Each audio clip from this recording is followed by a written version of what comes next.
रुपेश गुप्ता। इतना रोइलू हो हंस के मन ना करे, इतना रोइलू हो हंस के मन ना करे, दुख सब सहत गइनी संग तहरा रहत गइनी, दुख सब सहत गइनी संग तहरा रहत गइनी, जोट दिहलु ऐसन हो दिल रोजया हो भरे, इतना रोइलू हो हंस के मन ना करे।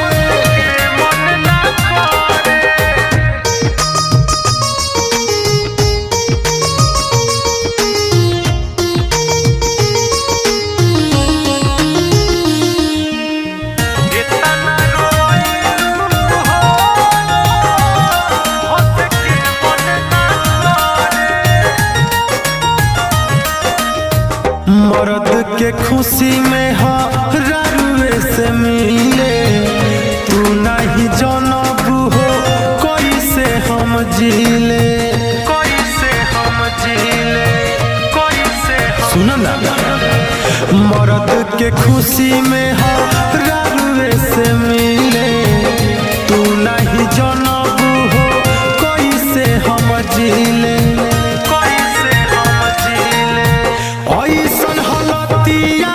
मोर सब कइल हो तारे, इतना रोइलू हो हंस के मन ना करे, मन ना करे,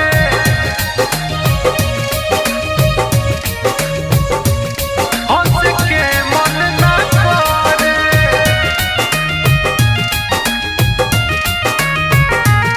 म्यूजिक बाय रुपेश गुप्ता।